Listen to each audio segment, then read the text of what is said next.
Selamat datang kembali semuanya yang berbahagia. Sekarang kita kembali lagi diperlihatkan dengan adanya kemunculan salah satu Raja Roh yang pada saat ini mengejutkan semua orang. Lalu kelompok Xiao Yan juga pada saat ini benar-benar terkejut karena sosok ini memancarkan aura yang sangat kuat. Sementara itu Han Mou pada saat ini menghela nafas lega dan mulai berbicara. Han Mou berkata kepada sosok yang bernama Kui Jun agar dirinya jangan menahan diri dan menghabisi mereka. Menanggapi hal tersebut, sosok Kui Jun dengan mengenakan armor pada akhirnya seketika menoleh. Sosoknya lanjut bertanya, mungkinkah Han Mou pada saat ini bahkan tidak bisa menghadapi orang-orang ini? Han Mou pada saat ini mengerutkan kening dan mengutuk sebelum akhirnya berkata agar Kui Jun berhenti berbicara yang tidak masuk akal. Bagaimana jika Kui Jun pada saat ini berhadapan dengan wanita gila reinkarnasi Ratu Dunia Bawah ini? Mendengar apa yang dikatakan oleh Han Mou, Xiao Yueli pada saat ini segera berteriak dengan marah. Xiao Yueli berkata agar dirinya memanggilnya dengan sebutan yang mulia Ratu. Setelah selesai berbicara, Xiao Yueli pada akhirnya langsung mengayunkan sabit kematian lebih cepat. Cahaya hitam yang mengerikan terus-menerus melesat menuju ke arah Han Mou. Han Mou pada saat ini hanya bisa menghindar dan hanya bisa fokus pada serangan dari Xiao Yueli. Sementara itu Kui Jun pada saat ini mendengus dingin. Sosoknya berkata sepertinya wanita ini tertarik untuk menghabisi Han Mou. Jika begitu permasalahannya maka dirinya akan menghabisi sampah-sampah yang tersisa. Setelah selesai berbicara, sosoknya lanjut menepuk buaya raksasa di bawahnya. Bersamaan dengan hal tersebut, makhluk raksasa ini perlahan berbalik dan matanya dengan dingin menatap ke arah kelompok Xiao Yan. Raungan memekakkan telinga pada saat ini segera terdengar dan tekanan yang kuat juga ikut menyebar. Di hadapan tubuh besar makhluk ini bahkan Fearless Art tampak hanya seukuran mangkuk. Semua orang di kelompok Xiao Yan pada saat ini benar-benar diselimuti oleh tekanan yang sangat kuat. Xiao Yan dan yang lainnya pada saat ini sama sekali tidak bergerak. Bahkan beberapa di antara mereka pada saat ini harus berlutut di bawah tekanan yang sangat kuat. Mata Xiao Yan juga pada saat ini tiba-tiba menjadi gelap dan Xiao Yan tiba-tiba berdiri di depan Fearless Art. Xiao Yan tersenyum pahit sebelum akhirnya meminta maaf kepada Lei Ji. Lei Ji yang pada saat ini tergantung di samping Xiao Yan segera melonjakkan guntur di dalam tubuhnya. Guntur dengan cepat berubah menjadi armor yang sangat luar biasa di tubuh Lei Ji. Sesaat kemudian Lei Ji segera berbicara kepada Xiao Yan karena dirinya telah memilih untuk mengikuti Xiao Yan. Secara alami dirinya siap mati di dalam pertempuran kapan saja. Dirinya juga dapat dianggap sudah mati dan hanya karena bantuan Xiao Yan Lei Ji bisa terus hidup di dunia ini. Lei Ji sama sekali tidak menyesal dan Lei Ji tidak takut di dalam pertempuran. Xiao Yan pada saat ini hanya bisa terdiam mendengar apa yang baru saja dikatakan oleh Lei Ji. Xiao Yan juga pada saat ini sudah siap untuk bertempur sampai titik darah penghabisan. Buaya raksasa ini begitu kuat sehingga bahkan berani menelan teratai api 3 warna milik Xiao Yan. Hal itu benar-benar sudah cukup untuk membuktikan tingkat kekuatannya. Pada akhirnya begitu buaya ini membuka mulutnya dan meraung mendekat menuju ke arah kelompok Xiao Yan. Xiao Yan segera mengepalkan pedang berat misterius dengan api dan guntur yang berlama-lama di tubuhnya. Lei Ji juga pada saat ini melonjakkan guntur di tubuhnya dan bersiap menghadapi serangan ini. Namun begitu Xiao Yan dan yang lainnya bersiap untuk bereaksi, pada saat ini sosok buaya raksasa tiba-tiba berhenti. Sesaat kemudian bahkan buaya ini benar-benar melangkah mundur beberapa kali dan ada semacam ketakutan di mata binatang tersebut. Xiao Yan pada akhirnya segera menyadari dan melihat adanya bayangan besar yang perlahan mengembun di atas Fearless Art. Kepala besar seperti naga pada saat ini muncul dengan tubuh besarnya yang menyebar ke arah lautan kehampaan. Hanya kepala naganya ini saja sudah sebanding dengan tubuh dari buaya tersebut. Bahkan dengan auman naga yang memekakkan telinga ini tidak peduli seberapa kuat Kui Jun mengayunkan tinjunya untuk mengendalikan buaya raksasa, buaya ini sama sekali tidak bergerak dan hanya menundukkan kepalanya. Kui Jun pada akhirnya merasa sangat kesal sebelum akhirnya bergumam bahwa ini benar-benar binatang tidak berguna. Kui Jun lanjut meninju dengan keras dan tinjunya benar-benar langsung menembus sisik tebal dari buaya raksasa. Darah pada saat ini segera keluar dari kepalanya dan meskipun buaya raksasa ini kesakitan, sosoknya pada saat ini sama sekali benar-benar tidak bergerak.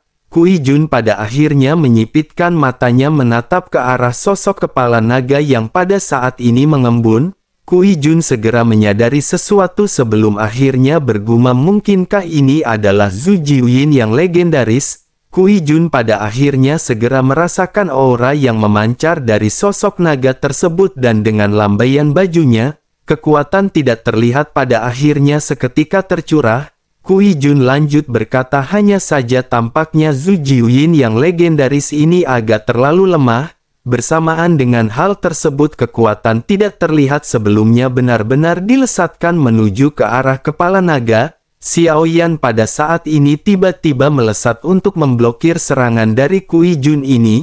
Jika pukulan ini benar-benar mengenai Long Yi, meskipun Long Yi tidak mati tetapi Long Yi akan terluka parah.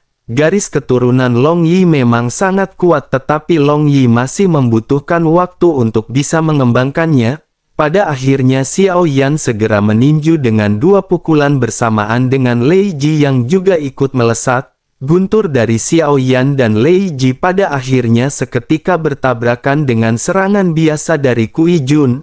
Dengan keras sosok Xiao Yan dan Lei Ji pada akhirnya terlempar mundur. Setelah benturan keduanya mengeluarkan seteguk besar darah dengan ada beberapa tulang yang patah di tubuh masing-masing. Xiao Yan pada akhirnya berusaha untuk menstabilkan tubuhnya, begitu juga dengan Lei Ji. Pada saat yang sama tanda di antara alis Xiao Yan pada saat ini berangsur-angsur memudar. Sosok Xiao Yan yang telah bergabung dengan klon dewa asli pada saat ini juga seketika terpisah.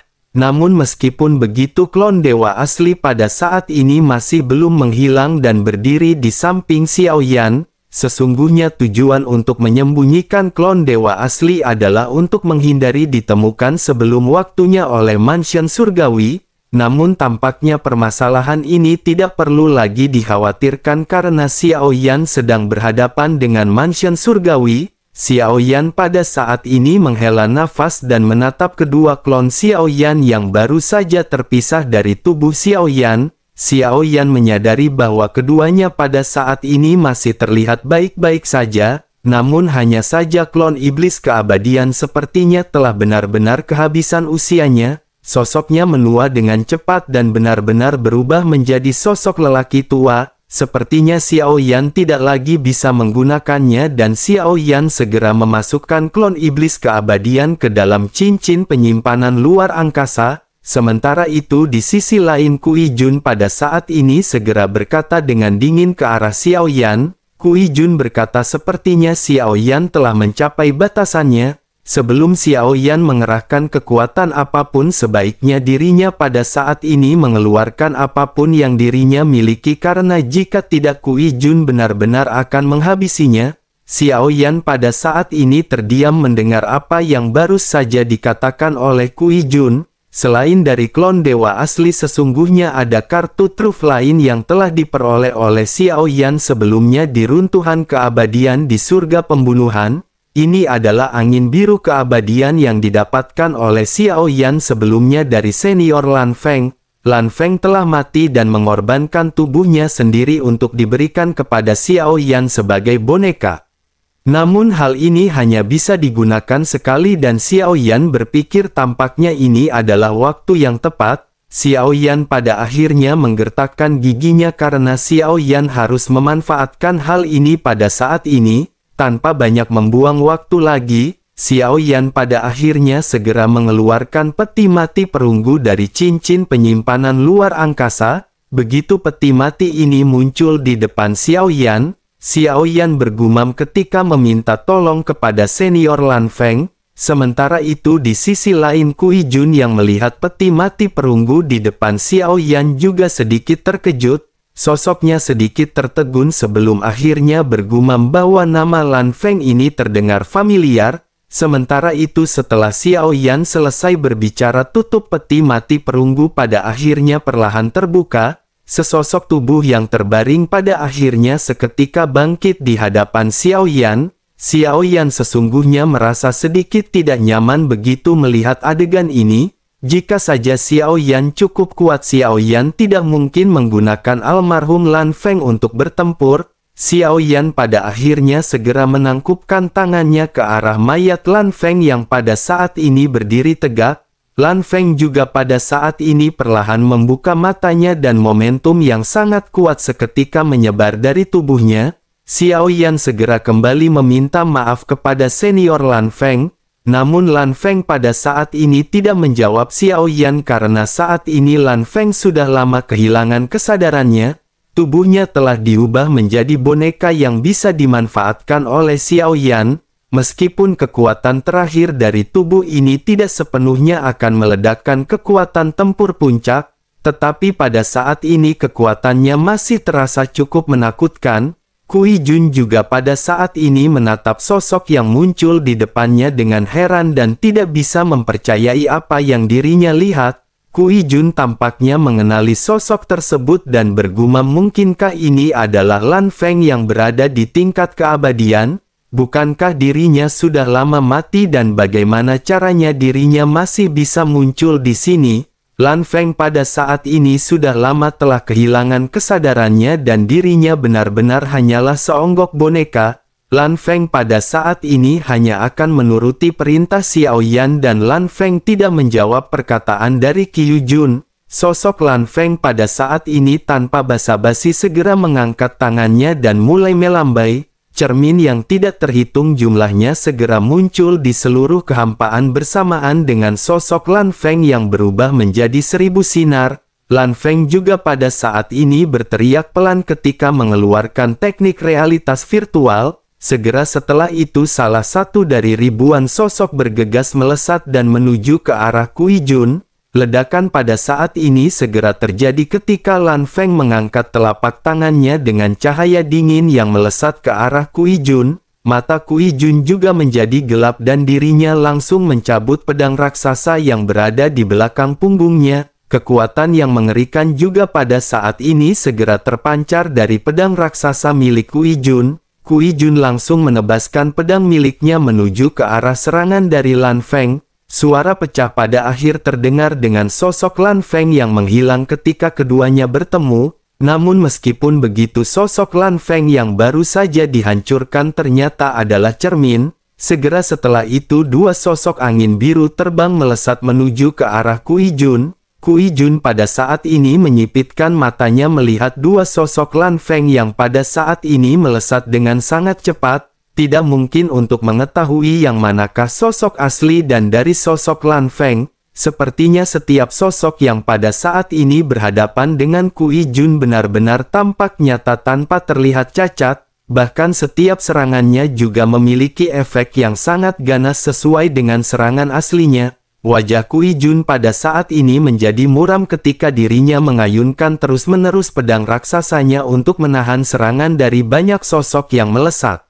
Kui Jun menghancurkan banyak sosok menjadi beberapa bagian, namun meskipun begitu sosok-sosok ini menjadi semakin cepat membuat Kui Jun pada saat ini benar-benar kewalahan. Bersamaan dengan hal tersebut pada saat ini Lan Feng juga kembali mengeluarkan teknik domain cermin. Seketika lingkungan di sekitar Kui Jun berubah menjadi cermin yang memantulkan angin biru yang sangat kuat. Kui Jun pada saat ini sedikit mengerutkan kening tetapi dirinya masih tidak terlihat panik. Kui Jun pada akhirnya menggeretakkan giginya dan berkata karena Lan Feng telah mati, dirinya pada saat ini akan memberikan ketenangan bagi Lan Feng di neraka. Selesai berbicara Kui Jun pada akhirnya mengangkat pedang raksasa di tangannya dan mulai membantingnya dengan keras. Namun bersamaan dengan Kui Jun yang hendak mengeluarkan teknik miliknya, cermin-cermin yang tidak terhitung jumlahnya pada saat ini meraung ke arah Kui Jun.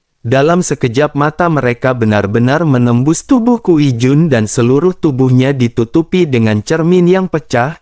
Bahkan wajah Kui Jun pada saat ini benar-benar terpotong-potong menjadi beberapa bagian dan penampilannya terlihat menakutkan. Suara Lan Feng pada saat ini kembali terdengar ketika mengeluarkan teknik mirror slash. Kilatan cahaya dingin pada akhirnya menyebar dan mata Kui Jun pada saat ini tiba-tiba menyusut. Tubuh Kui Jun juga pada saat ini benar-benar terbelah menjadi banyak bagian. Sementara itu Lan Feng pada saat ini kembali berkata bahwa dunia cermin ini akan memblokir Kui Jun selama 1000 tahun. Bersamaan dengan perkataannya yang terdengar lapisan cermin segera terkondensasi dari sekitar. Cermin-cermin ini seketika saling menyatu membentuk kotak cermin dan menyegel Kui Jun di dalamnya. Ribuan angin juga pada saat ini menyatu mengekang pergerakan dari Kui Jun. Sosok Kui Jun pada saat ini benar-benar terlihat terbelah dan terkurung di dalam cermin yang berbentuk kristal. Kui Jun pada saat ini meraung dengan ganas tetapi tidak ada suara yang terdengar dari luar kotak kaca. Sementara itu cahaya di mata Lan Feng pada saat ini juga berangsur-angsur meredup. Tampaknya meskipun Lan Feng telah kehilang kesadaran spiritualnya tetapi Lan Feng tahu bahwa tidak akan ada cara untuk membunuh Kui Jun sepenuhnya. Oleh karena itu Lan Feng hanya bisa menggunakan metode ini untuk memblokir Kui Jun dan memberikan kesempatan bagi Xiao Yan untuk melarikan diri.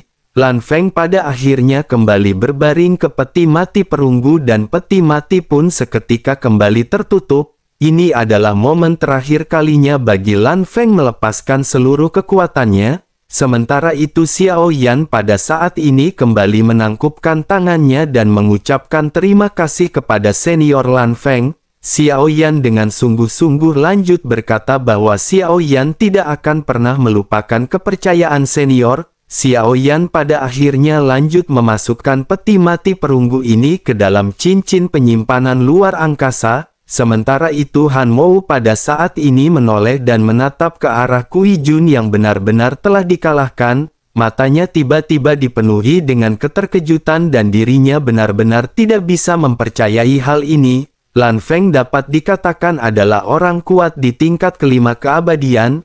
Meskipun dirinya telah mati, dirinya benar-benar masih bisa menggunakan kekuatan terakhirnya untuk menyegel Kui Jun. Han Mou pada saat ini segera teringat mengenai kenangan di dunia kuno yang berada di benaknya. Diceritakan bahwa di zaman kuno hingga pada saat ini tidak semua 10 Raja Roh berasal dari zaman kuno. Kekuatan dari Raja Roh juga akan menurun dan berubah.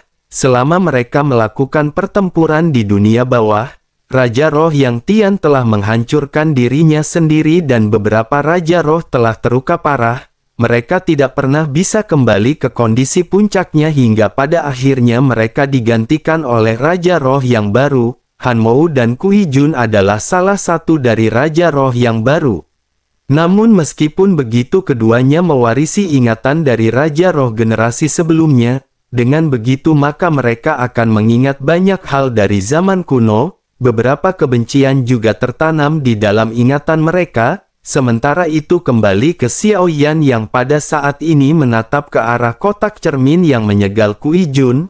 Kotak cermin ini terus bergetar dan sepertinya akan bisa meledak kapan saja. Xiao Yan pun mengerutkan kening karena Xiao Yan pada saat ini tidak tahu bagaimana cara untuk menanganinya.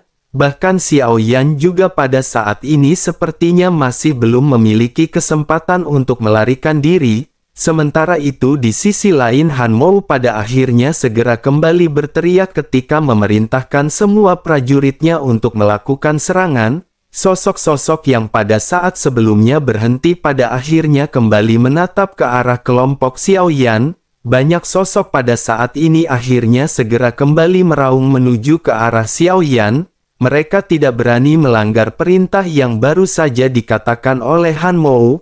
Mereka juga sesungguhnya ingin menggunakan pertempuran ini untuk mendapatkan pengakuan dari Mansion Surgawi.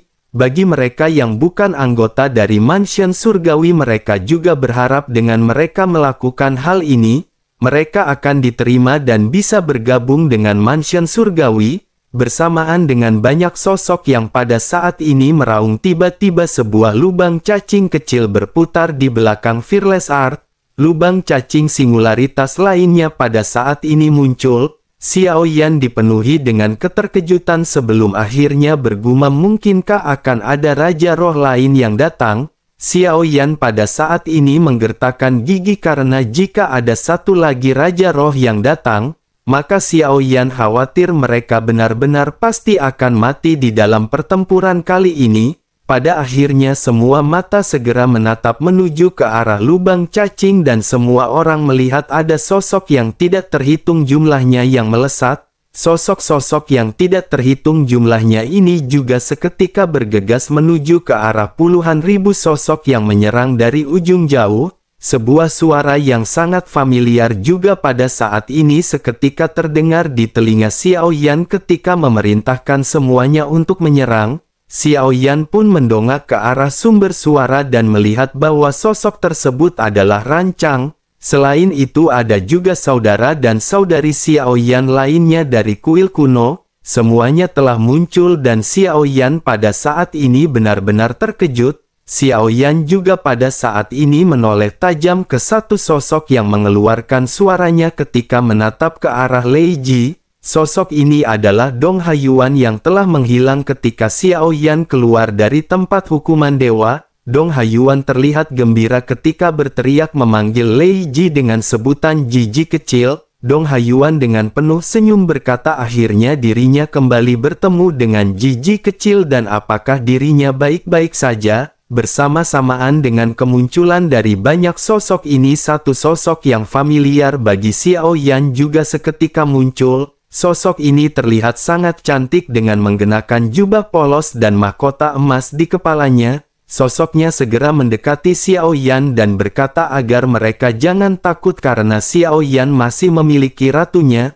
Xiao Yan pada saat ini terkejut melihat sosok yang muncul ternyata adalah Yang Mulia Ratu. Xiao Yan pun menangkup tangannya ke arah Yang Mulia Ratu dan memberikan penghormatan. Sang ratu pada saat ini tersenyum lembut sebelum akhirnya bergumam bahwa dirinya senang mereka masih bisa bertahan sampai sekarang. Selanjutnya serahkan permasalahan ini kepada mereka. Xiao Yan pada saat ini segera menoleh ke arah pertempuran dan bertanya apakah ratu berencana untuk menghabisi mereka semua. Sang ratu dengan tenang segera berkata bahwa tentu saja itu perlu dilakukan. Karena mereka berani memiliki niat menghabisi Xiao Yan maka mereka harus menerima hal yang setimpal.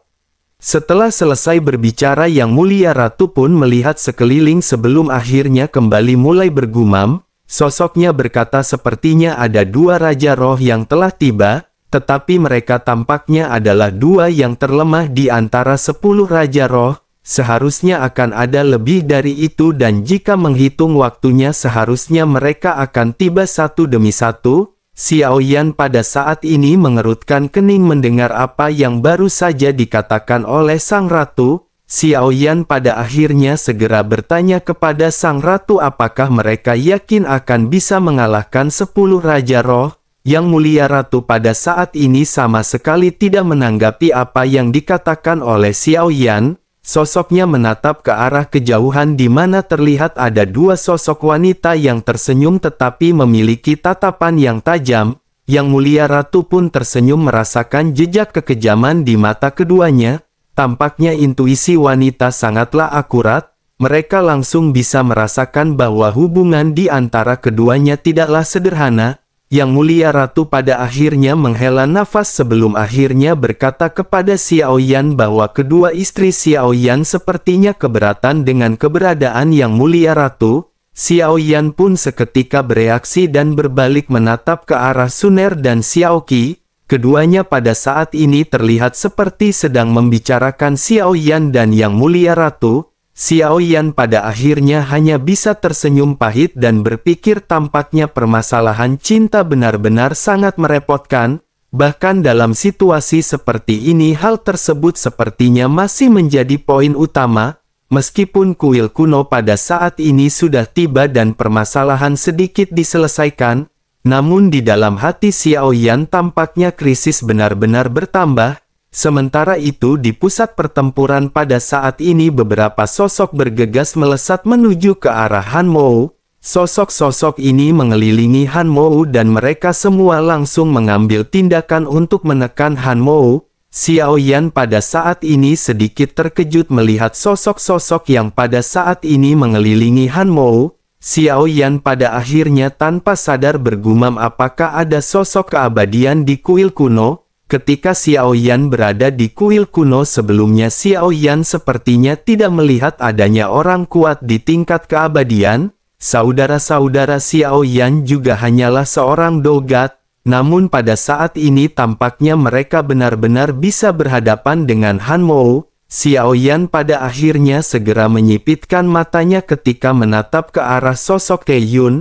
Aura dan fluktuasi yang dipancarkan oleh Kei Yun jelas tidak lagi berada pada level dogat, dirinya bahkan benar-benar bisa berpartisipasi dalam pertempuran melawan Han Mou. Kei Yun berhadapan langsung dengan Han Mou dan hal tersebut menunjukkan bahwa Kei Yun juga adalah tingkat keabadian. Menyadari apa yang dimaksud oleh Xiao Yan ketika melihat pandangan Xiao Yan, Yang Mulia Ratu pada akhirnya segera berkata bahwa saudara lelaki Xiao Yan memang menyembunyikan kekuatannya. Sesungguhnya dirinya juga adalah salah satu reinkarnasi dari orang kuat. Hanya saja kekuatan reinkarnasinya terbangun lebih awal dan telah menembus tingkat keabadian, tetapi meskipun begitu tidak semua kekuatan reinkarnasi dari saudara-saudara Xiao Yan telah terbangun, meskipun mereka juga masih belum menyentuh tingkat keabadian tetapi mereka memiliki beberapa peningkatan. Xiao Yan pada akhirnya menatap ke arah satu persatu saudara-saudaranya yang pada saat ini sedang melakukan pertempuran.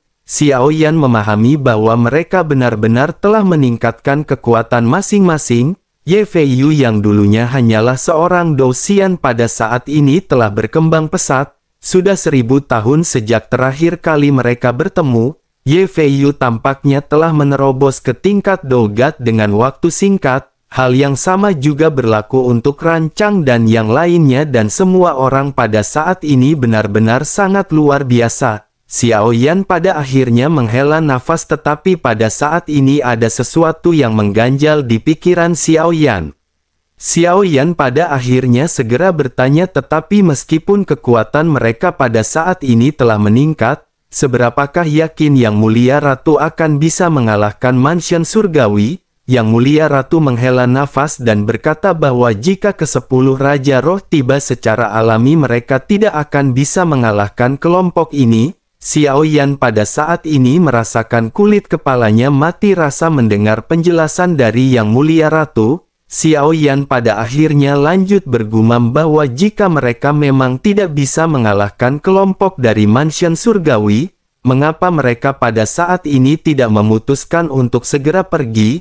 Yang Mulia Ratu seketika menoleh ke arah Xiao Yan dan berkata bahwa Xiao Yan tidak bisa pergi. Mansion Surgawi mungkin tidak akan membiarkan Xiao Yan pergi begitu saja, karena mereka telah memilih untuk datang menghabisi Xiao Yan maka mereka tidak mungkin melakukan tindakan ceroboh. Tidak mungkin bagi mereka hanya mengirim 2 Raja Roh yakni Han Mou dan Kui Jun. Xiao Yan pada saat ini kembali dikejutkan dengan penjelasan dari Yang Mulia Ratu sebelum akhirnya kembali mulai bertanya. Xiao Yan berkata jika menurut apa yang baru saja dikatakan oleh Yang Mulia Ratu, hal tersebut berarti hari ini mereka hanya bisa melakukan pertempuran hidup dan mati. Yang Mulia Ratu pada saat ini segera mengucapkan kata-kata terberat dengan nada meremehkan Mansion Surgawi. Sosoknya berkata bahwa meskipun Mansion Surgawi memang sangat kuat tetapi ada alam dewa kuno yang tidak lembek sama sekali. Bahkan jika 10 Raja Roh datang ke tempat pertempuran Yang Mulia Ratu masih yakin mereka akan bisa berhadapan dengan Mansion Surgawi. Mendengar apa yang dikatakan oleh Yang Mulia Ratu, Xiao Yan pada saat ini sedikit terdiam. Yang Mulia Ratu pada saat ini masih tampak terlihat tenang. Meskipun ada bahaya yang pada saat ini dihadapi oleh mereka tetapi tampaknya Yang Mulia Ratu benar-benar sangat percaya diri. Namun jika melihat kekuatan yang terlemah dari Raja Roh, mereka saja sudah mencapai kekuatan tingkat keabadian. Jika 10 Raja Roh yang tersisa datang, mereka tentu saja merupakan yang terkuat. Dapat dikatakan tentu saja kekuatan mereka akan lebih kuat daripada Raja Roh yang baru saja datang. Jumlah mereka juga cukup banyak dan dengan begitu maka akan diperlukan banyak orang kuat juga untuk berhadapan dengan mereka. Xiao Yan pada saat ini masih memiliki kegelisahan di dalam hatinya mengenai permasalahan ini. Xiao Yan tidak habis pikir mengapa Yang Mulia Ratu pada saat ini masih terlihat percaya diri. Mungkinkah semua ini telah diketahui oleh Yang Mulia Ratu dan dirinya telah memiliki gambaran tentang masa depan warung Bude Yanti?